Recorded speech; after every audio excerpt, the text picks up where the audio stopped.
ಸರ್ಕಾರ ತೊಂದರೆ ಮಾಡಬೇಕು, ಸಿದ್ದರಾಮಯ್ಯನವರು ಲೀಡರ್ಶಿಪ್ ಧಕ್ಕೆ ಬರಬೇಕು, ಏನಾರು ಮಾಡಿ ಸರ್ಕಾರ ತೆಗಿಬೇಕು ಅಂತ ದೇಶದಲ್ಲಿ ರಾಜ್ಯಪಾಲರ ಮುಖಾಂತರ ಮಾಡಿಸ್ತಾ ಇದ್ದಾರೆ. ರಾಜ್ಯಪಾಲರು ಅವ್ರ ಕೈಗೆ ಹೋಗ್ಬೇಕಾದ್ರೆ ಕೆಲಸ ಮಾಡ್ತಾರೆ. ಎನ್ಕ್ವೈರಿ ರಿಪೋರ್ಟ್ ಇರುತ್ತೆ. ಯಾವುದೇ ಒಂದು ಪೊಲೀಸ್ ಆಗಲಿ ಲೋಕಾಯುಕ್ತ ಆಗಲಿ ಯಾವುದೇ ಎನ್ಕ್ವೈರಿ ಮಾಡಿ ಕೊಟ್ಟಿರ್ತಕ್ಕಂಥ ಅರ್ಜಿ ಮೇಲೆನೆ ಇವತ್ತು ಎನ್ಕ್ವೈರಿ ಪ್ರಾಸಿಕ್ಯೂಷನ್ಗೆ ರಾಜ್ಯಪಾಲರು ಆರ್ಡರ್ ಮಾಡಿದ್ದಾರೆ. ಲೋಕಾಯುಕ್ತರು ಕುಮಾರಸ್ವಾಮಿ ಮೇಲೆ ಕಂಪ್ಲೇಂಟ್ ಮಾಡಿದ್ರೆ ನಮಗೆ ಪ್ರಾಸಿಕ್ಯೂಷನ್ಗೆ ಅವರು ಪರ್ಮಿಷನ್ ಕೊಡಿ ಲೋಕಾಯುಕ್ತರು ಕೇಳಿ ಇದುವರೆಗೂ ಕೊಟ್ಟಿಲ್ಲ.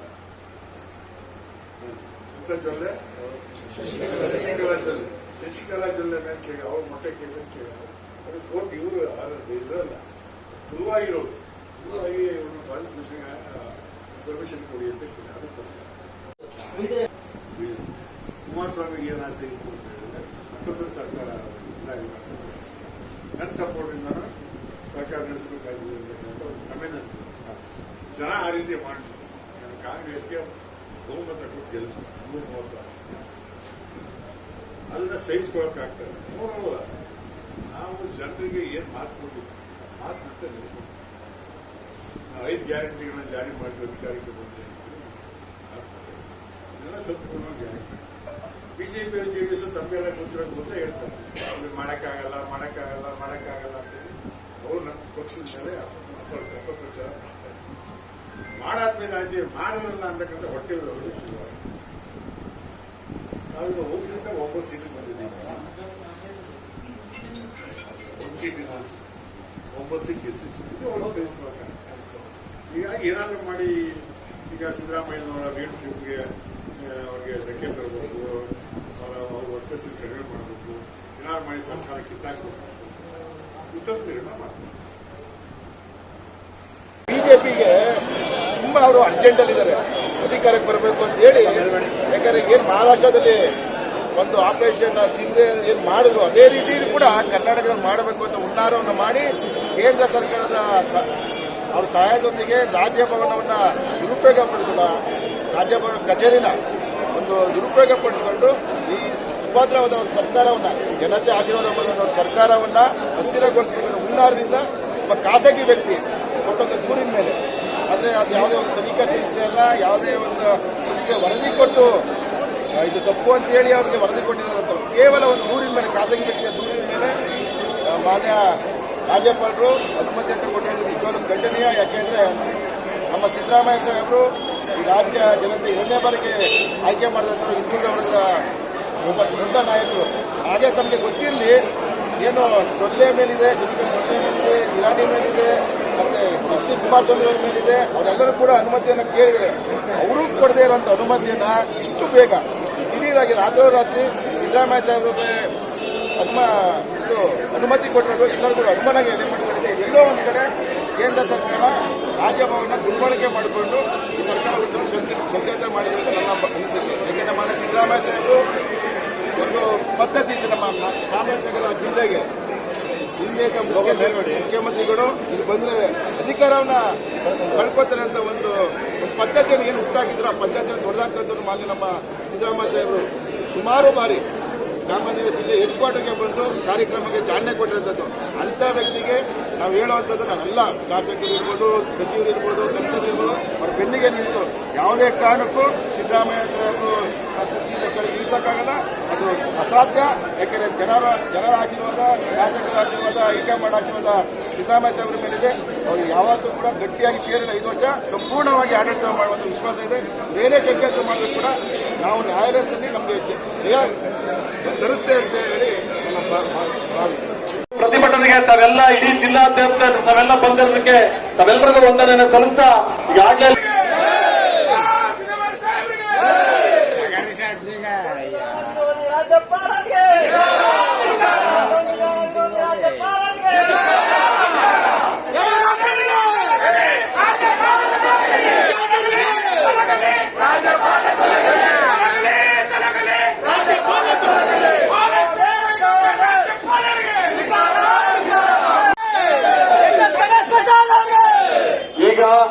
ಸಿದ್ದರಾಮಯ್ಯ ಸಾಹೇಬರ ವಿರುದ್ಧವಾಗಿ ವಿರೋಧ ಅಲೆಯನ್ನ ನಡೆದಂತ ರಾಜ್ಯಪಾಲರ ವಿರುದ್ಧವಾಗಿ ನಾವು ರಾಷ್ಟ್ರಪತಿಯವರಿಗೆ ಅವರು ನಮ್ಮ ನಾಯಕರಾದಂತ ಈ ರಾಜ್ಯದ ಮುಖ್ಯಮಂತ್ರಿಗಳು ಆದಂತ ಸಿದ್ದರಾಮಯ್ಯ ಸಾಹೇಬರು ವಿರುದ್ಧ ಒಂದು ಪ್ರಾಸಿಕ್ಯೂಷನ್ ಏನು ಅನುಮತಿಯನ್ನ ಕೊಟ್ಟಿದ್ದಾರೆ ಅದ್ರ ವಿರುದ್ಧ ನಾವೆಲ್ಲ ಇವತ್ತು ಪ್ರತಿಭಟನೆಯನ್ನ ಹಮ್ಮಿಕೊಂಡಿರುವಂತದ್ದು. ಯಾಕೆಂದ್ರೆ ನಮ್ಗೆಲ್ಲ ಗೊತ್ತಿರಲಿ, ಯಾವುದೇ ಒಂದು ತನಿಖೆ ಸಂಸ್ಥೆ ತನಿಖೆಯನ್ನ ಮಾಡಿ ವರದಿಯನ್ನ ಕೊಟ್ಟು ರಾಜ್ಯಪಾಲರ ಅನುಮತಿಯನ್ನ ಕೇಳಿಲ್ಲ. ಒಬ್ಬ ಖಾಸಗಿ ವ್ಯಕ್ತಿ, 3 ಜನ ಖಾಸಗಿ ವ್ಯಕ್ತಿಗಳನ್ನು ಆರ್ಟಿಐ ಕಾರ್ಯಕರ್ತರು ಕೊಟ್ಟಂತ ಒಂದು ದೂರಿನ ಮೇಲೆ ಈ ಪ್ರಾಸಿಕ್ಯೂಷನ್ ನ ಅನುಮತಿ ಕೊಟ್ಟಿರೋದು ನಿಜವಾಗ್ಲೂ ಖಂಡನೀಯ. ಮತ್ತೆ ಏನು ನಮ್ಮ ರಾಜ್ಯದ ಜನತೆ ಆಶೀರ್ವಾದ ಮಾಡಿ ಅಧಿಕಾರಿಗೆ ಬಂದಂತ ಕಾಂಗ್ರೆಸ್ ಸರ್ಕಾರವನ್ನ ಹಿಂಬಾಗಿಲಿನ ಮುಖಾಂತರ ಒಂದು ಕೆಡುವ ಒಂದು ಹುನ್ನಾರವನ್ನ ರಾಜಭವನ ಇವತ್ತು ಮಾಡ್ತಿರೋಂಥದ್ದು, ಇದು ನಿಜವಾಗ್ಲೂ ನಾವೆಲ್ಲರೂ ಕೂಡ ಒಗ್ಗಟ್ಟಾಗಿ ಖಂಡಿಸುವಂತ ಪ್ರಮೇಯ ಬಂದಿರುವಂತದ್ದು. ಯಾಕೆಂದ್ರೆ ಯಾವ ವ್ಯಕ್ತಿ ಇವತ್ತು ನಮ್ಮ ಮಾನ್ಯ ಮುಖ್ಯಮಂತ್ರಿಗಳ ಸಾಹೇಬರ ವಿರುದ್ಧ ದೂರನ್ನ ಕೊಟ್ಟಿದ್ದಾರೆ, ಆ ವ್ಯಕ್ತಿನ ಒಂದು ಮಾನ್ಯ ಉಚ್ಚ ನ್ಯಾಯಾಲಯದಂತ ಸುಪ್ರೀಂ ಕೋರ್ಟ್ ಅವ್ರ ವ್ಯಕ್ತಿಗೆ ಚೀಮಾರಿಯನ್ನೇ ಹಾಕಿರೋದು ತಮ್ಮ ಗಮನಕ್ಕಿರಲಿ. 25 ಲಕ್ಷ ರೂಪಾಯಿ ದಂಡ ಕೂಡ ಅವರು ವಿಧಿಸಿರುವಂತದ್ದು. ಅಂತ ವ್ಯಕ್ತಿನ ಕೊಟ್ಟಂತ ದೂರಿನ ಮೇಲೆ ಇವತ್ತು ನಮ್ಮ ರಾಜ್ಯಪಾಲರು ಪ್ರಾಸಿಕ್ಯೂಷನ್ ಅನುಮತಿ ಅಂತ ಕೊಟ್ಟಿರುವಂತದ್ದು. ಅಂದ್ರೆ ತಮ್ಗೆಲ್ಲ ಸ್ಪಷ್ಟವಾಗಿ ತಿಳಿದಿರುವಂತದ್ದು ಏನು ಅಂದ್ರೆ, ಈ ಮಾನ್ಯ ಕೇಂದ್ರ ಸರ್ಕಾರ ರಾಜ್ಯಪಾಲರನ್ನ ದುರ್ಬಳಕೆ ಮಾಡಿಕೊಂಡು ಜನರಿಂದ ಆಯ್ಕೆಯಾಗಿದಂತ ಒಂದು ಸರ್ಕಾರವನ್ನ ಕೆಡವಲು ಇವತ್ತು ಷಡ್ಯಂತ್ರ ಮಾಡುವಂತದ್ದು. ಇದೆಲ್ಲ ನಾವೆಲ್ಲ ಒಕ್ಕೂಟದಿಂದ ಖಂಡಿಸುವಂತ ಸಮಯ ಬಂದಿದೆ. ಯಾಕೆಂದ್ರೆ 45 ವರ್ಷದ ಸುದೀರ್ಘ ರಾಜಕೀಯದಲ್ಲಿ ನಮ್ಮ ಸಿದ್ದರಾಮಯ್ಯ ಸಾಹೇಬರು ಒಂದು ತಪ್ಪು ಚುಕ್ಕೆ ಇಲ್ಲದೇನೆ ಅವ್ರ ರಾಜಕೀಯ ಜೀವನ ನಡೆಸಿರುವಂತದ್ದು. ಜನರಿಗೋಸ್ಕರ, ಜನರಿಗಾಗಿ ಯೋಜನೆಗಳು ತಂದಂತವರು ನಮ್ಮ ಮಾನ್ಯ ಸಿದ್ದರಾಮಯ್ಯ ಸಾಹೇಬರು. ಒಬ್ಬರು ಹಿಂದುಳಿದ ವರ್ಗದ ನಾಯಕರು, ಎಲ್ಲ ಜನಾಂಗನ ಪ್ರೀತಿ ಮಾಡುವಂತ ಒಬ್ಬ ನಾಯಕರನ್ನ ಷಡ್ಯಂತ್ರ ಮುಖಾಂತರ ಕೆಳಗಿಳಿಸಲು ಬಿಜೆಪಿ ಸರ್ಕಾರ, ಕೇಂದ್ರ ಬಿಜೆಪಿ ಸರ್ಕಾರ ಇವತ್ತು ಪ್ರಯತ್ನವನ್ನು ಮಾಡ್ತಿದೆ. ಅದನ್ನ ದಯವಿಟ್ಟು ನಾವೆಲ್ಲ ಇದನ್ನ ಖಂಡಿಸೋಣ. ನಾವೆಲ್ಲ ಒಂದು ಸಂದೇಶವನ್ನು ಕೊಡಬೇಕಾಗಿದೆ. ನಾವೆಲ್ಲರೂ ಕೂಡ ಏನೇ ಆಗ್ಲಿ ಮಾನ್ಯ ಮುಖ್ಯಮಂತ್ರಿ ಸಿದ್ದರಾಮಯ್ಯ ಸಾಹೇಬರಿಗೆ ಬೆನ್ನಿಗೆ ನಾವೆಲ್ಲರೂ ಇರ್ತೀವಿ ಅಂತ ಒಂದು ಸಂದೇಶವನ್ನ ನಾವು ಜಿಲ್ಲಾಧಿಕಾರಿಗಳ ಮುಖಾಂತರ ಕೊಡಬೇಕಾದ ಪ್ರಮೇಯ ಬಂದಿದೆ. ಅದನ್ನು ದಯವಿಟ್ಟು ಏನು ನಾನು ಇದನ್ನ ನಮ್ಮೆಲ್ಲರ ಸಭೆಯ ಮುಖಾಂತರ ಏನು ಮಾನ್ಯ ರಾಜ್ಯಪಾಲರ ನಡೆಯನ್ನ ನಾನು ಪ್ರಬಲವಾಗಿ ಖಂಡಿಸ್ತೇನೆ. ಈ ಕೂಡ ನಾವು ಎಲ್ಲದ ಇನ್ನು ಅವ್ರು ಕೊಟ್ಟ ಮೇಲೆ ನಮ್ಗೆ ಕೋರ್ಟ್ಗೆ ಹೋಗಿ ಇದನ್ನ ತೀರ್ಮಾನ ಮಾಡಬೇಕಾದ್ರಿಂದ ದಯವಿಟ್ಟು ತಾವೆಲ್ಲ ಒಗ್ಗಟ್ಟಾಗಿ, ಯಾಕಂದ್ರೆ ಅಷ್ಟು ಸುಲಭದ ಮಾತಲ್ಲ ನಮ್ಮ ಮಾನ್ಯ ಸಿದ್ದರಾಮಯ್ಯ ಸಾಹೇಬ್ರನ್ನ ಕೆಳಗಿಳಿಸೋದು, ಅಷ್ಟು ಸುಲಭದ ಮಾತಲ್ಲ. ನಾವೆಲ್ಲರೂ ಕೂಡ ಜೊತೆ ಇರ್ತೀವಿ ಅಂತ ಒಂದು ಭರವಸೆಯನ್ನು ಕೊಡ್ತಾ ಈ ನಡೆಯನ್ನ ನಾವೆಲ್ಲ ಖಂಡಿಸಿ ಮುಂದಿನ ದಿನಗಳಲ್ಲಿ ಯಾವ ರೀತಿ ಹೋರಾಟವನ್ನ ಮಾಡಬೇಕು ಅಂತೇಳಿ ಹಿರಿಯರ ತೀರ್ಮಾನ ಮಾಡ್ತಾರೆ. ಅದಕ್ಕೆ ನಾವೆಲ್ಲ ಬೆಂಬಲವಾಗಿ ನಿಂತು ಅವ್ರಿಗೊಂದು ಒಂದು ನೈತಿಕ ಸ್ಥೈರ್ಯವನ್ನು ತುಂಬುವಂತ ಕೆಲಸವನ್ನು ಮಾಡೋಣ ಅಂತ ಹೇಳ್ತಾ ನಾನು ಮಾತುಕೊಂಡಿದ್ದೀನಿ. ನಮಸ್ಕಾರ. ರ್ಯಾಲಿಗೆ ಆಗಮಿಸಿರ್ತಕ್ಕಂಥ ಎಲ್ಲ ಕಾಂಗ್ರೆಸ್ ಕಾರ್ಯಕರ್ತರಿಗೆ, ಸ್ಥಳೀಯ ನಾಯಕರಿಗೆ, ಎಲ್ಲ ಜನನಾಯಕರಿಗೂ ನನ್ನ ಅಭಿನಂದನೆಗಳನ್ನು ಸಲ್ಲಿಸ್ತೇನೆ. ಇವತ್ತು ನಮ್ಮ ಉಸ್ತುವಾರಿ ಸಚಿವರಾದಂಥ ವೆಂಕಟೇಶ್ ಅವರ ನೇತೃತ್ವದಲ್ಲಿ ಪ್ರತಿಭಟನೆಯನ್ನ ಹಮ್ಮಿಕೊಂಡಿದ್ವಿ. ಈ ಪ್ರತಿಭಟನೆ ಬಂದಂತ ಎಲ್ಲರೂ ಗಣ್ಯ ಅತಿಥಿಗಳೆಲ್ಲ ಮಾತನಾಡಿದ್ದಾರೆ. ನನ್ನನ್ನು ಮಾತಾಡ್ಲಿಕ್ಕೆ ಹೇಳಿದ್ದಾರೆ. ಪೂರ್ವಕವಾಗಿ ಕೃಷ್ಣಮೂರ್ತಿಯವರು 2 ನಿಮಿಷ ಮಾತಾಡ್ಲಿಕ್ಕೆ ಹೇಳಿದ್ದಾರೆ. ಇವರೆಲ್ಲ ಮಾತನಾಡಿದಂತ ವಿಚಾರದಲ್ಲಿ 2ನೇ ಮಾತಿಲ್ಲ. ಇವತ್ತು ಹೋರಾಟ ಪ್ರಾರಂಭ ಆಗಿದೆ. ಇದು ಹೋರಾಟ ಕಾನೂನು ಮೂಲಕ ನಡೀತಕ್ಕಂಥದ್ದು ಹಾಗೂ ಜನ ಇದರಲ್ಲಿ ಪಾಲ್ಗೊಂಡು ಜನಾಂದೋಲನ ಮೂಲಕನೂ ಕೂಡ ಹೋರಾಟದ ಅಗತ್ಯ ಇದೆ. ಅಂತಿಮ ಕ್ಷಣವರೆಗೂ ನಿಮ್ಮ ಗಟ್ಟಿ ನಿಲುವು ಸಿದ್ದರಾಮಯ್ಯನವರ ಪರ ಇರಲಿ. ಈ ಹೋರಾಟದಲ್ಲಿ ನಾವೆಲ್ಲರೂ ಭಾಗಿಯಾಗಿ ಸಿದ್ದರಾಮಯ್ಯನವರಂತ ಪ್ರಾಮಾಣಿಕರನ್ನ, ಅತ್ಯಂತ ಸ್ವಚ್ಛ ಆಡಳಿತ ಮಾಡಿದಂತ ನಾಯಕರನ್ನ ನಾವು ಸದಾ ಉಳಿಸ್ಕೊಳ್ತಕ್ಕಂಥ ಹೆಚ್ಚಿಸ್ಕೊಳ್ತಕ್ಕಂಥ ಕೆಲಸ ನಾವು ಮಾಡೋಣ. ನಮಗೆ ಸಿದ್ದರಾಮಯ್ಯನವರ ಅಗತ್ಯ ಇದೆ, ಇವತ್ತು ಇದೆ, ಮುಂದೂ ಕೂಡ ಇದೆ.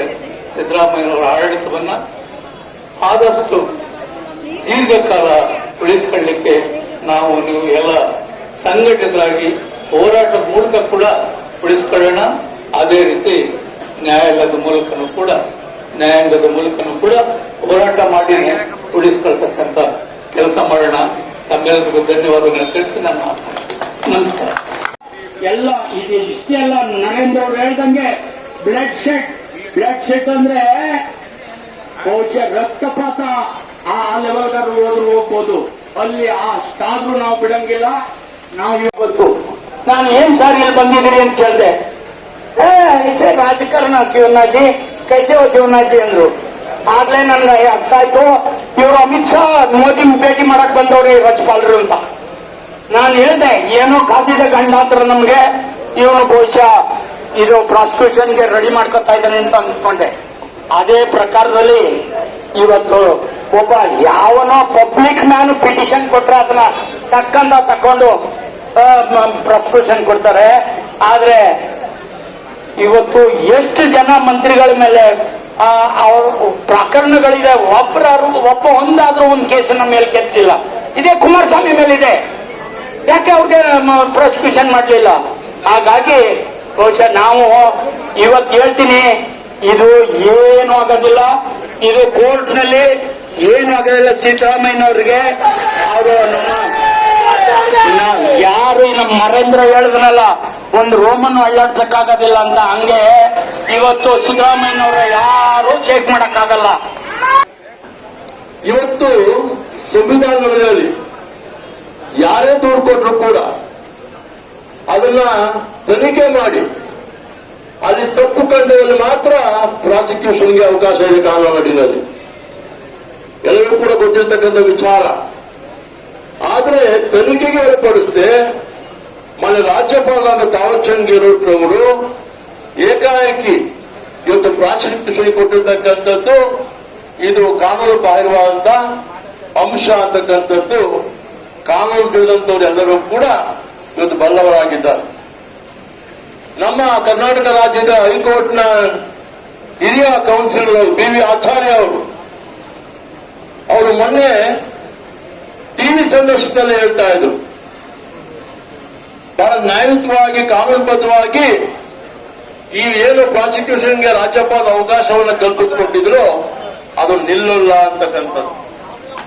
ಯಾವ ರೀತಿ ದೆಹಲಿಯ ರಾಜ್ಯದ ಮುಖ್ಯಮಂತ್ರಿಗಳಾದ ಕೇಜ್ರಿವಾಲ್ ಅವರ ವಿರುದ್ಧ ಇವತ್ತು ಬಿಜೆಪಿ ಪಕ್ಷದ ಪ್ರಧಾನಮಂತ್ರಿಗಳಾದ ನರೇಂದ್ರ ಮೋದಿಯವರು, ಗೃಹ ಮಂತ್ರಿಗಳಾದ ಅಮಿತ್ ಶಾ ಅವರು ಮತ್ತು ಅವರ ಮಂತ್ರಿಮಂಡಲ ಇವತ್ತು ಚುನಾವಣೆ ಪೂರ್ವದಲ್ಲೂ ಕೂಡ ಬಹಳ ಸೆಣಸಾಡ್ತಾ ಇದ್ದಾರೆ. ಕೇಜ್ರಿವಾಲ್ ಅವ್ರನ್ನ ಹೇಗಾದ್ರೂ ಮಾಡಿ ಈ ವಿಚಾರದಲ್ಲಿ ತಪ್ಪಿಗೆ ಗುರಿ ಹಾಕಿಸಬೇಕು, ಅವ್ರ ಶಿಕ್ಷೆಗೆ ಒಳಪಡಿಸಬೇಕು ಅಂತೇಳಿ ಅವ್ರನ್ನ ಜೈಲಿಗೂ ಕೂಡ ಕಳಿಸ್ಕೊಟ್ಟಿದ್ದಾರೆ. ಆದರೂ ಕೂಡ ಏಕಾಂಗಿಯಾಗಿ ಕೇಜ್ರಿವಾಲ್ ಅವರು ಜೈಲಿನಲ್ಲಿ ನಿಂತ್ಕೊಂಡೆ ಮುಖ್ಯಮಂತ್ರಿ ಆಗಿ ಸರ್ಕಾರವನ್ನು ಮುನ್ನಡೆಸ್ತಾ ಇರ್ತಕ್ಕಂಥದ್ದು ನಾವು ಕಾಣ್ತೇವೆ. ಮನೆ ಬಂದು ಇವತ್ತು ಈ ತರದ ಪ್ರಕರಣಗಳು ಅನೇಕ ದೇಶದ ರಾಜ್ಯಗಳು ನಡೆದಿದೆ. ಹಾಗಾಗಿ ತಾವೆಲ್ಲರೂ ಕೂಡ ಅರ್ಥ ಮಾಡಿಕೊಳ್ಬೇಕು, ಇವತ್ತು ಬಿಜೆಪಿ ಸರ್ಕಾರ ಎಲ್ಲೆಲ್ಲಿ ಸದೃಢವಾಗಿ ವಿರೋಧ ಪಕ್ಷ ಇವತ್ತು ಆಡಳಿತವನ್ನು ಮಾಡ್ತಾ ಇದೆ, ಅದು ತಮಿಳುನಾಡು ಇರ್ಬೋದು, ಕೇರಳ ಇರ್ಬೋದು, ಪಾಂಡಿಚೇರಿ ಇರ್ಬೋದು, ಕರ್ನಾಟಕ ಇರ್ಬೋದು, ಆಂಧ್ರ ಇರ್ಬೋದು, ತೆಲಂಗಾಣ ಇರ್ಬೋದು, ದೆಹಲಿ ಇರ್ಬೋದು, ಈಗ ಅನೇಕ ರಾಜ್ಯಗಳಲ್ಲಿ ಬಿಜೆಪಿ ಸರ್ಕಾರ ಹೊರತುಪಡಿಸಿ ಬೇರೆ ಬೇರೆ ಪಕ್ಷಗಳ ಸರ್ಕಾರ ನಡೀತಾ ಇರ್ತಕ್ಕಂಥದ್ದನ್ನ ಸಡಿಲಗೊಳಿಸಬೇಕು, ಇವ್ರನ್ನ ಕಿತ್ತೊಗಿಬೇಕು ಅಂತೇಳಿ ಈ ತರ ರಾಜ್ಯಕ್ಕೆ ಉನ್ನಾರವನ್ನು ಮಾಡ್ತಾರೆ ಮನೆ ಬಂಧುಗಳು. ಇವತ್ತು ಕಳೆದ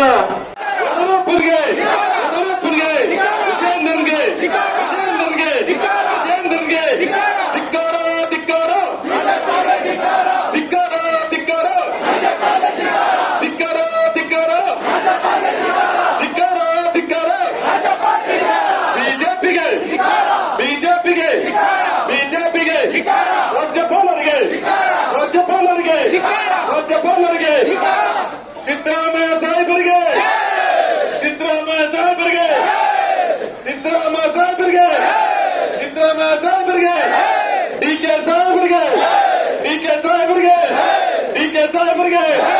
ಭ್ರಷ್ಟ ಕುಮಾರಸ್ವಾಮಿಗೆ, ಭ್ರಷ್ಟ ಕುಮಾರಸ್ವಾಮಿಗೆ, ಜೆಡಿಎಸ್ಗೆ, ಜೆಡಿಎಸ್ಗೆ, ಜೆಡಿಎಸ್ಗೆ, ಬಿಜೆಪಿಗೆ, ಬಿಜೆಪಿಗೆ, ಬಿಜೆಪಿಗೆ.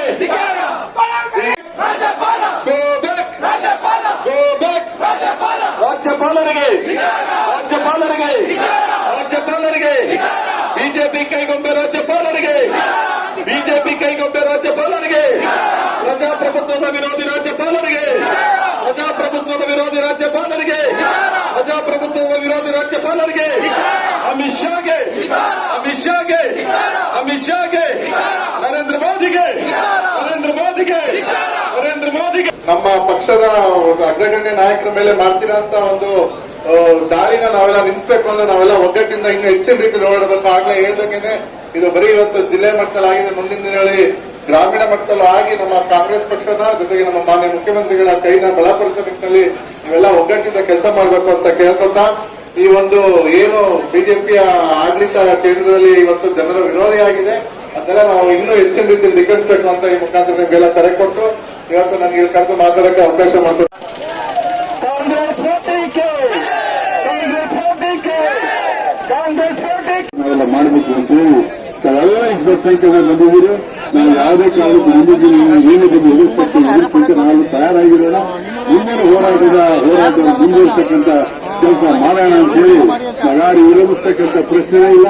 ನಮ್ಗೆ ಏನಿವರೆಗೂ ನ್ಯಾಯ ಸಿಕ್ಕಿಲ್ಲ ಅಲ್ಲಿವರೆಗೂ ನಮ್ಮ ಹೋರಾಟ ಯಾವುದೇ ಕಾರಣಕ್ಕೂ ನಿಲ್ಲೋದಿಲ್ಲ. ಹೋರಾಟ ಮುಂದುವರಿಸಿ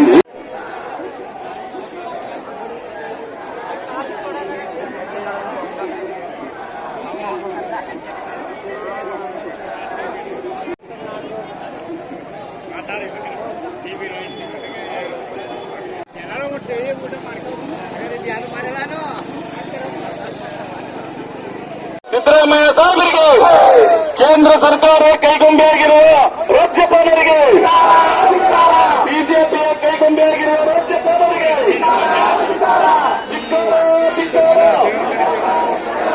ಧಿಕ್ಕಾರ, ಧಿಕ್ಕಾರ.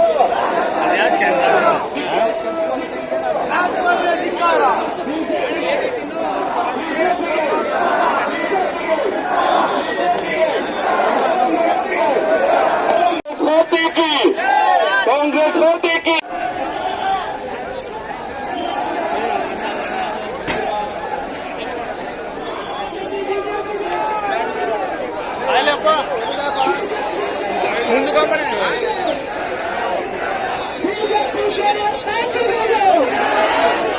बीजेपी जेडीएस कांग्रेस पार्टी की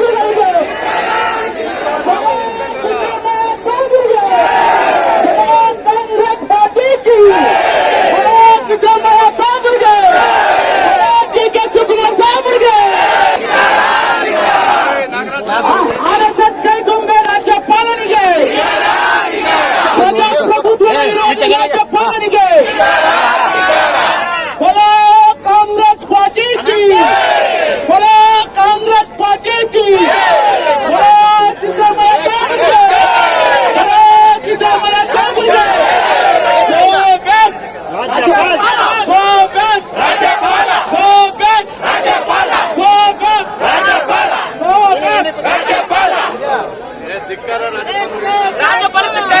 ರಾಜ್ಯಪಾಲ